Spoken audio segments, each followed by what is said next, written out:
Welcome, boys Hey, and girls. I am Sean. welcome to Barstools and Bandtalk. We got a special guest for you today, don't we, Sean? We do. This man, known him for a long time, and anybody that's on Facebook will know. Here's the upside to having no kids. He goes everywhere. Yeah, exactly. He goes everywhere. He sees everybody. He meets a ton of people, and he's really met the who's who of music. And we got him on here today to kind of show us some stuff. So, Dave, without further ado, I will get you to introduce our guest. Absolutely. When you think about the Misty Moon, especially on Barron District, maybe Camp Road too, this person's face is synonymous, maybe second only by Chris McNamara, but he was here constantly. And I've had the pleasure of playing a band with him as well. So we're going to bring on Eddie Duggan. You all know him. You all love him. Cheers to Eddie Duggan. There he is. Hey, What's up, And you brother? can see what he's wearing. what? Show everybody what I you're can't wearing, see. Eddie. Look at that now. Ho, ho, ho. That's going to be worth money. It was given to me about 12 years ago, I guess. Oh, is that right? Yeah, somebody messaged me and said, "Do you want a Misty Moon shirt? It's too small for me." I said, "Okay." I just happen to be small. It works out well. Yeah, well, it's me.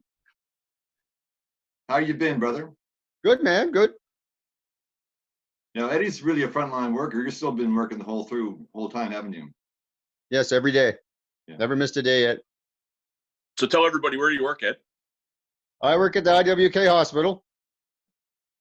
I clean up where they clean up the instruments in CSPD, Central Sterile Processing Department. Okay, I clean in there. So right on. So I mean, you're right in the thick of things, and obviously we had our buddy Ian Fancy on last night. We brought Sue on. We only saw a little bit of her, but we brought Sue on because she's working at Northwood, and yes. you might as well call that ground zero for what's on, right? A friend of mine's mother just passed away in there that I grew up with all my Oh. life. Yeah. I'm so Yeah. sorry. It's too bad. It's too bad. So Yep. we're gonna get rolling here, bud. So Dave and I said in the intro, we know you a long time. I mean, this goes back years and years and years. First time I met you, you and I shared a stage at, I believe it was the Club Flamingo on Gosden Street. You were in a band, and we played one of those triple threat shows. Yes. And outside of Ian Pace, you were the first lefty drummer I had seen ever. So Right. I guess. that was kind of neat. What band were you in back then? Aftershock. Right. And there's some guys on here that are very well known. Just name the guys in the band if you remember. Brian Brookenshire, who's not on Facebook. Bob Gass. Joey Arnsworthy. Yeah. And geez, I think that's it. And me. Okay. And those are fun times. And I mean, Dave's been doing kind of the walking tour, and it's just astounding to me how many venues used to be around that are no longer here. That, it was a good old business to be in, right? So.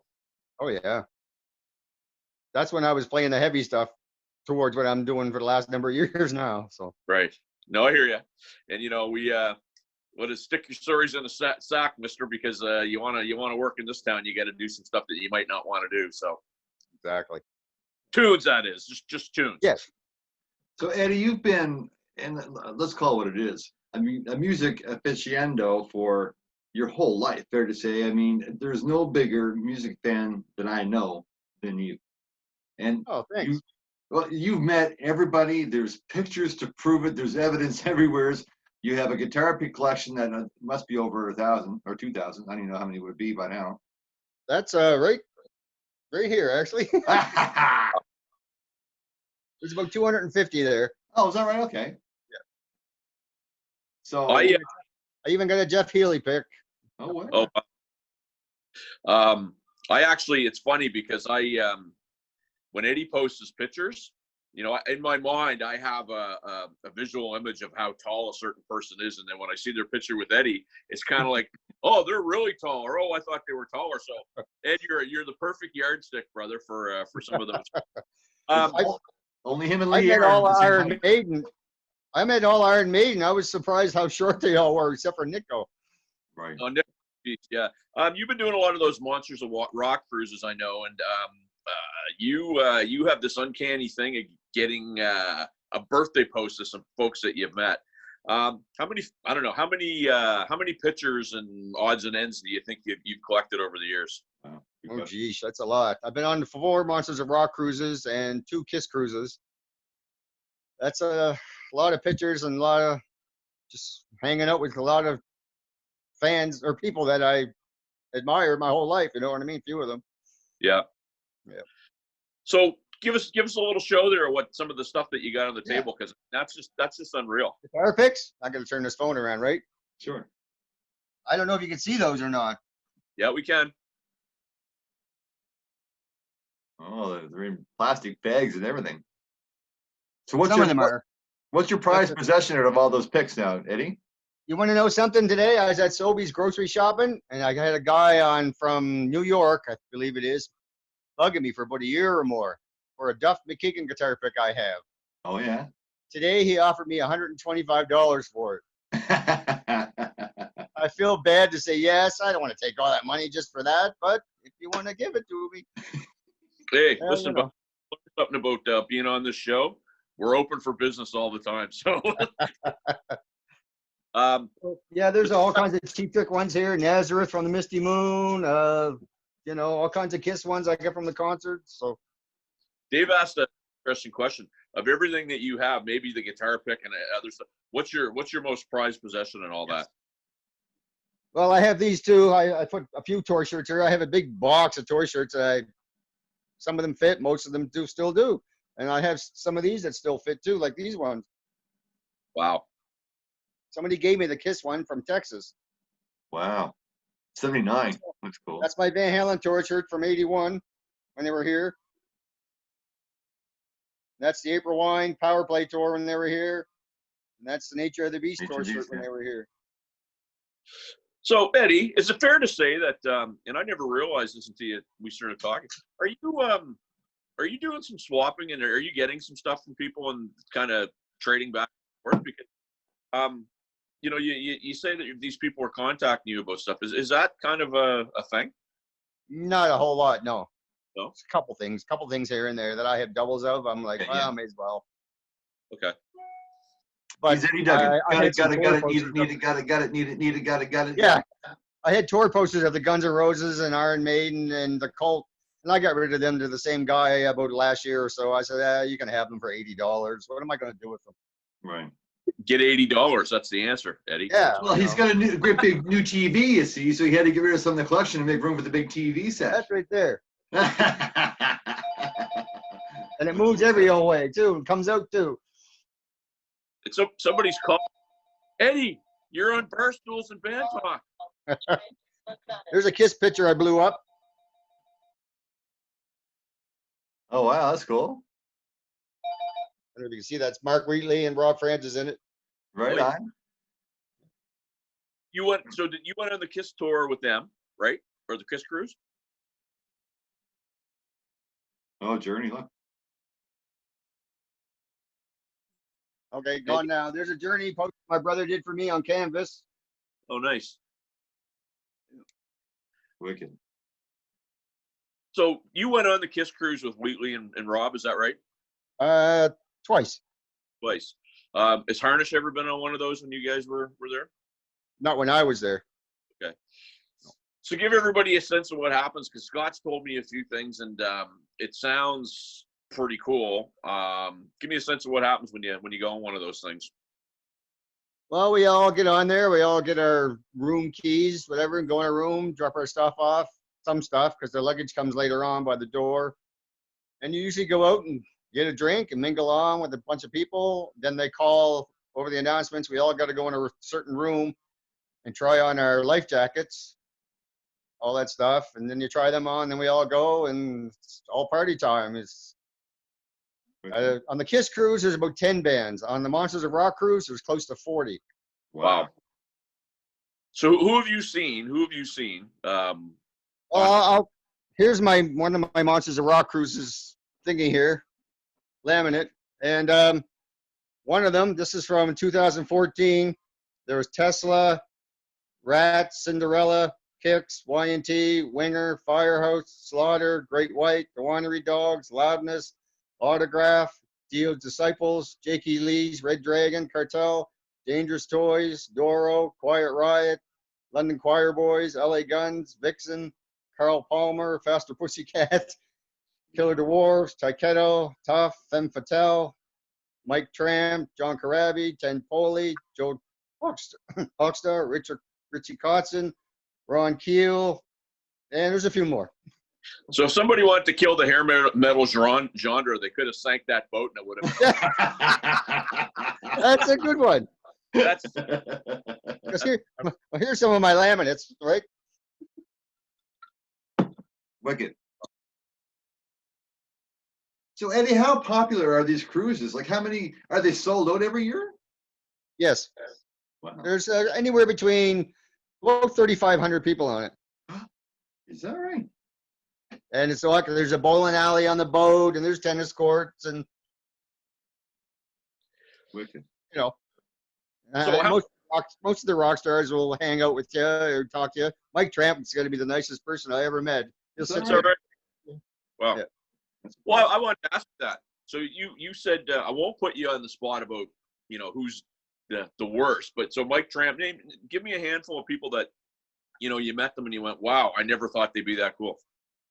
That cool? Alice Cooper, I met 4 times. Yeah. Every time I met him, he's always a nice person. Great person. He strikes me as an absolute beauty for sure. Yeah. Brad Woodford was cool. I met him from Aerosmith. Sat on the tour bus and pictures and gave him a Darionette. I know you know who that is. Right. Yeah. Buddy Darren Morash. And then we went outside and stood out in front of his tour bus with his girlfriend and talked for a long time. And the kids were coming over getting their album signed from him. He had no problem doing anything. That's awesome. That's incredible. Because I remember, I'll put myself on the spot, not you, Ed. But I don't know if you can see this or not. But this is a hint. It's a signature stick. Right. I use these sticks by the biggest idiot I've ever met in my life. And it doesn't matter. He's getting the money, so he'll be fine. But for me, these are nice stories to hear because it sucks when you meet one of your heroes and they're assholes, right? Yeah, Lars was kind of a. I was down the moon one night. Metallica was there. Yeah. I had Metallica at the moon, and Lars. We were watching Acacia. Metallica was, and Lars told me to get the F out of the way. Of course, I was all excited. Metallica's here. I met him 4 times, and I'll give him this thing. He was consistent. He was consistently an asshole 4 times. But here's the thing, and I won't put Eddie on the spot. Lars, if you happen to see this and you want to prove me wrong, come on Barstools and Bandtalk, buddy. But back to what I was saying, I just think some of these guys, and I've talked to you about this before, Eddie, and I'll ask you, what about this guy? And it's nice when I throw a name out there and you go, yeah, very cool guy. It's really nice to hear that, because at the end of the day, man, it's the people that are buying their records that are putting them in that spot. They don't have superhuman power that makes them better than anybody else.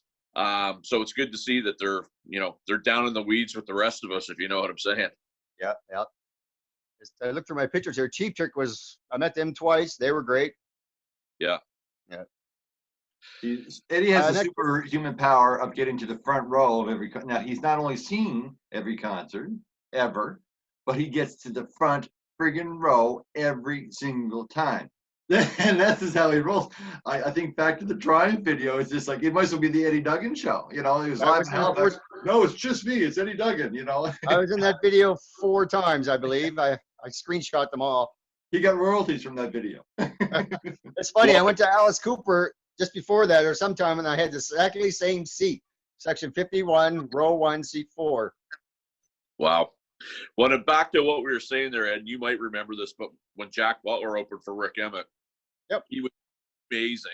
And when we moved to Toronto, we recorded with this keyboard player, and he was in the studio a lot. And again, so cool to meet one of my heroes and him not be an arsehole. He was just such a nice guy, and would sit there and talk with you for as long as you wanted to. So it was cool because I've been on the other side too, right? And nothing is more disappointing than meeting somebody that you've idolized and maybe put some money or something into, and they wind up being dicks, right? I could say a name, but a dick It's on a the safe internet. spot. It's a safe place. Go ahead, Eddie. Name names. Miles Goodwin. Uh-oh. Who said that? Yeah. Well, and here's the thing, and you know, we try to keep it fairly positive on this. We won't single anybody out, but we've No. had a couple people, and you know what? We've been lucky. I mean, this thing is, you know, we're going on what, day 13 or something. We almost have 2,000 members.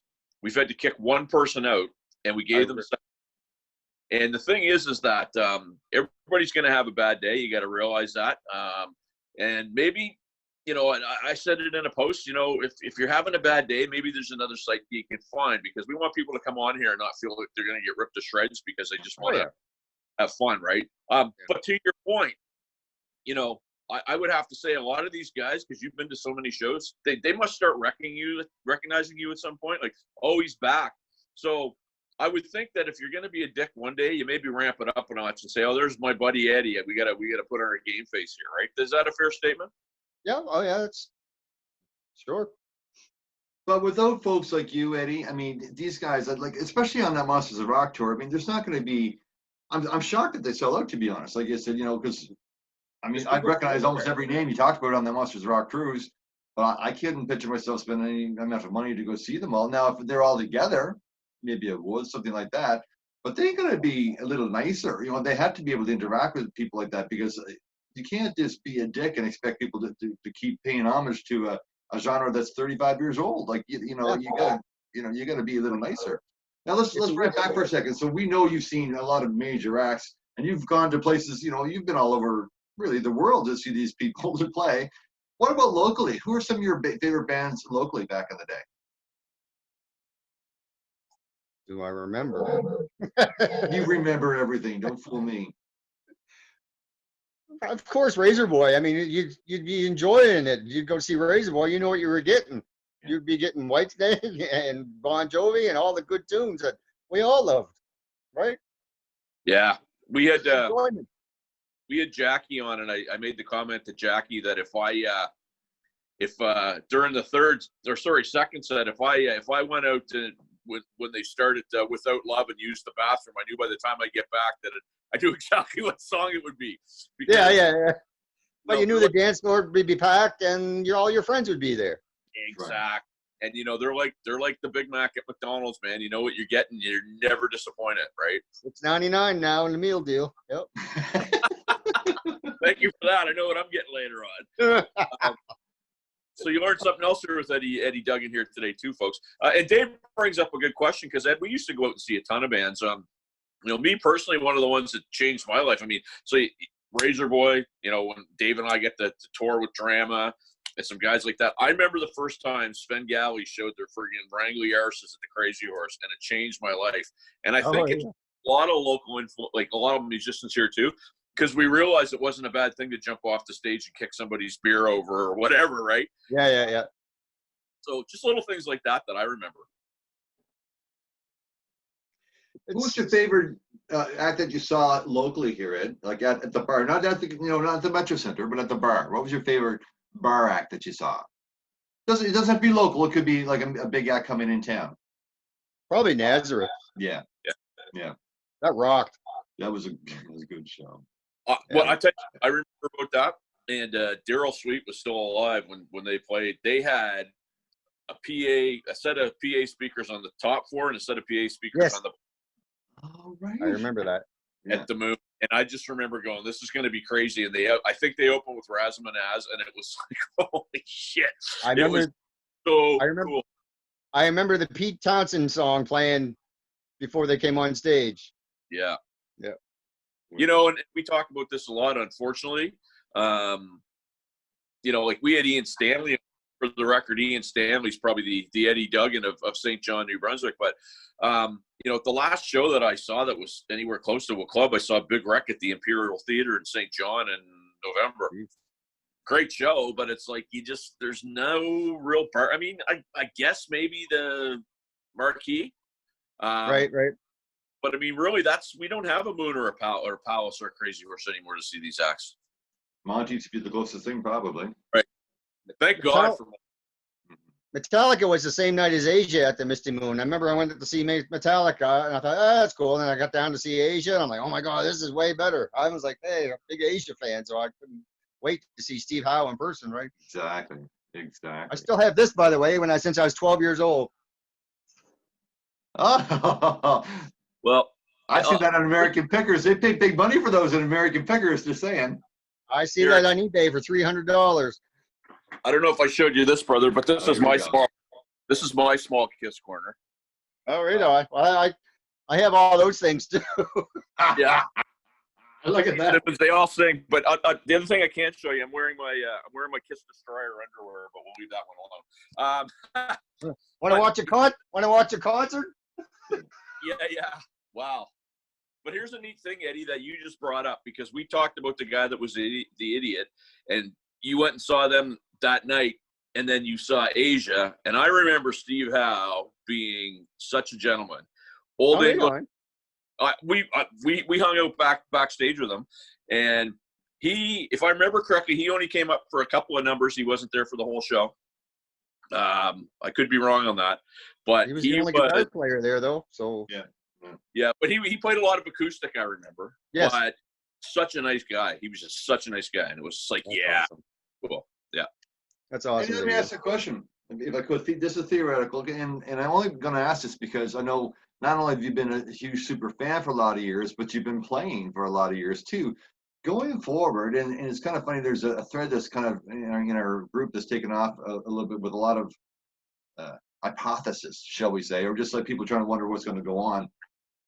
Post-pandemic, what do you think the bar scene will look like? And you're a big supporter, both playing and as an audience member. Like, what do you think is going to happen? I think the bars will open up, but no bands will be playing. It'll probably be just a DJ for a long time. That's what I'm thinking, because you're not going to be allowed to people that's going to be close together at all, unless you get a bubble in one corner and another bubble in the other corner. Yeah. I hope not, but. Well, I mean, if New Brunswick is a telltale, so Dolan's Pub opened on Thursday, and they actually had to change the hours because they were getting too many people showing up, so they had to cut an hour back. But they don't have bands right now, and they're doing that because they're trying to discourage too many people from showing up right now. Right. So yeah, I mean, it's going to be interesting. I have my opinions on it, which are my opinions, and I won't force them on anybody, left or right. But I do hope, because one of the themes that started to emerge with this group, especially the musicians, is the music industry, and somebody coined a great phrase: it's the first to get frigged, it's the last to get fixed. And we talked about, bars going under because of the smoking bylaw, and it just seems like this industry gets everything thrown at it with the idea that, you know what, they'll take it and bounce back, and you keep kicking a dog when it's down, it might not get back up, right? So fingers crossed. Fingers crossed. Well, and I mean, let's play this game. How many gigs have you been out since Eddie plays in Midlife Crisis? Dave played in Midlife Crisis, but Eddie is the current drummer. How many gigs are you at right now? I'm in the Acoustic Cats too, so. Okay, so how many gigs have you started? It's been 2 months, right? I'd say probably about 10. Yeah. There's one weekend there I was supposed to play Friday, Saturday, and Sunday. So I personally have lost 7 of 8 weekends that this has been going on. And I was supposed to be at the Split Crow this weekend. So, I mean, and my point of that is like, you and I are kind of, we ain't doing it necessarily to pay the bills. And so the guys that are, it's really tough on them, right? Yeah, I would imagine. Yeah. But that's that crazy cash money that's gone. You know what I mean? Like, that what if jar or whatever you could put that money into, that's gone. But it's Sean's point. Folks like Kyle Boudreaux, folks like Maurice O'Coin, folks like Jackie Smith, they do this for a living. This is their only livelihood. And it breaks my heart. I guess we're here to kind of offer a little bit of a distraction, but we want to recognize the fact that we can put this back together collectively. As a community, but we're going to have to change our ways. And I'm bad. Sean's bad too. We were, we were musician union card carrying members, and we hated paying cover charge. You know what I mean? But going forward, we're going to have to kind of pay to see live performances, live music. And you know what? I'm going to go on record and say I'm going to pay because it's worth it to me. This whole site for me has brought back so many memories, and it's like, oh, it's on the edge of my fingers. I just can't wait to see somebody perform again live. It's I love watching virtual, love it, but it's different than being there. And you know what, kid? If Dave McPherson is going to pay, that says something. So you all. I'm the cheapest human being there is. I bought my last car from him. Did you? How'd that work? That work out good for you? Yeah, it's 5 years going now. There you go. And and Dave's been at that a long time. And I guess the point that we're making is, some of those folks that are live streaming shows, they're doing it to try to make money, right? Mm-hmm. Hit that tip jar if they're doing it, and whatnot. And we'll continue to support those folks, just like we'll continue to support Ed, because I always look for Ed's posts. I don't know how it works out that every time I get up in the morning to get ready to go to work, you've always got some post on there that it's either somebody you met or you're wishing somebody a happy birthday, or I kid you not, bud, I've known you a long time, but it's like, I wonder what my Eddie Duggan post is going to be today. And it's cool. It's really cool. And I'm gonna wager just say there's probably an awful lot of people that feel the same way. Well, it's cool to hear. Sometimes I always wonder, should I do that again? I don't know. You know what, Eddie? To us, to the community, you're an authority. You've been going to these bars and supporting these acts, not just locally but internationally as well. Like live recording acts.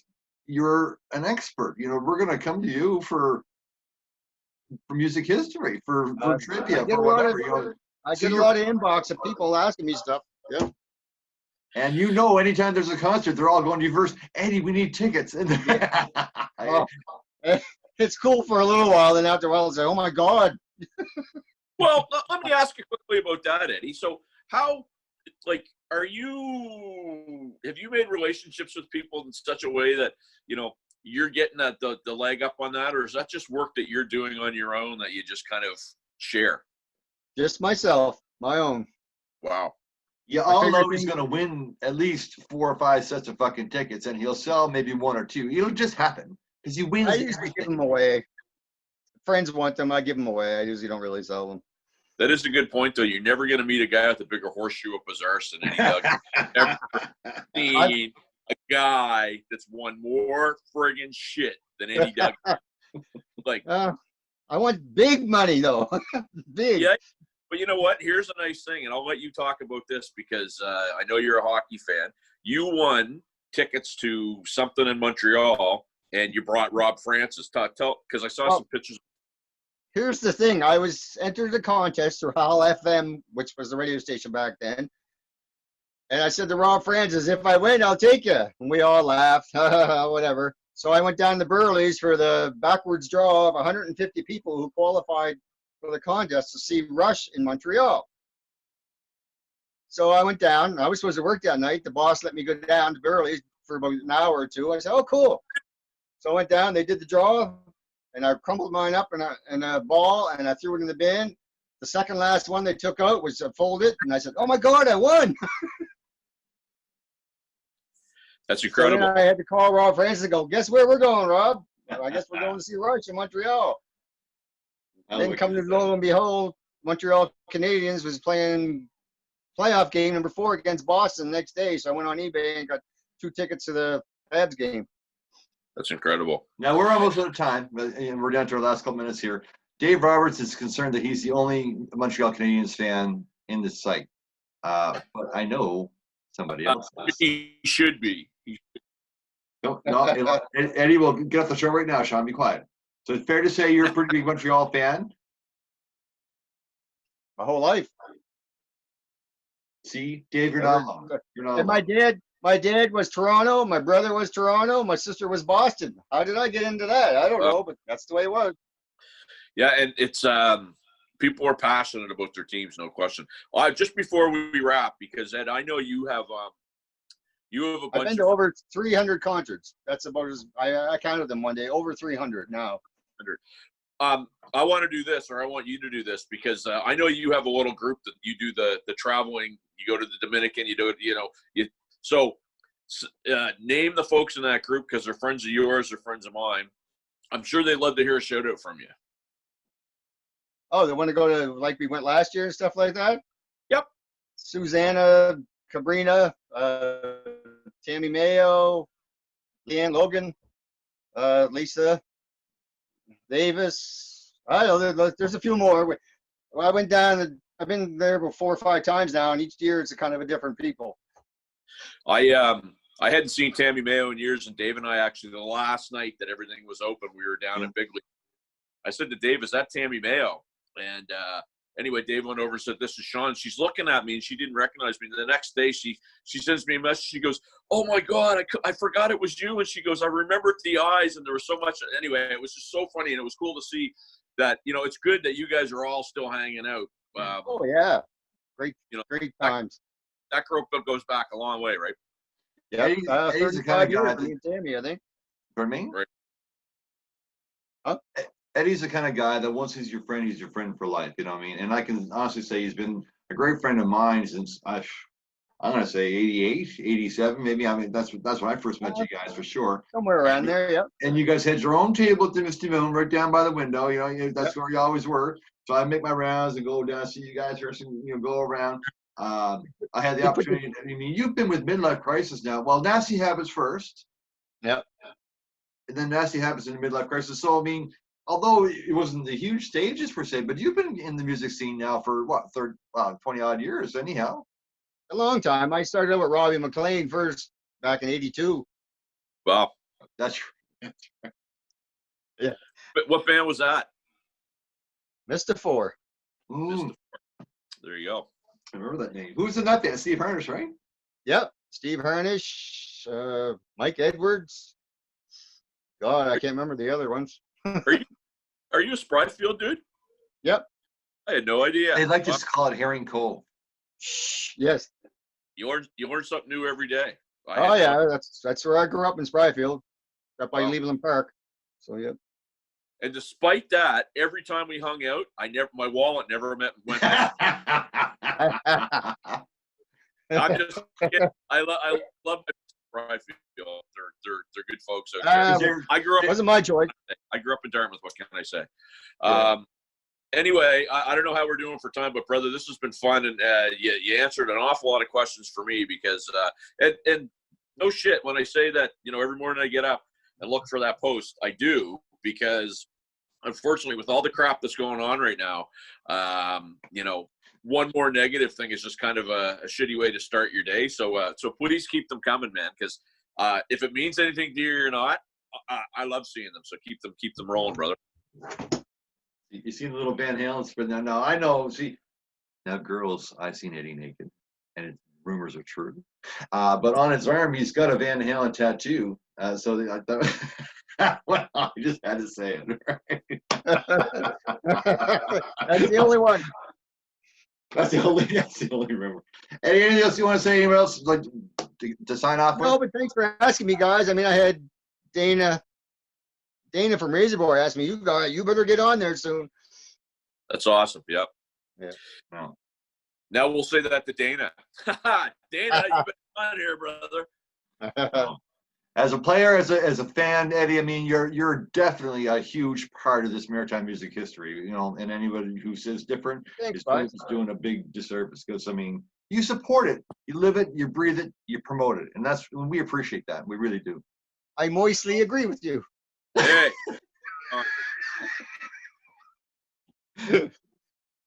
Thanks, though. That's awesome.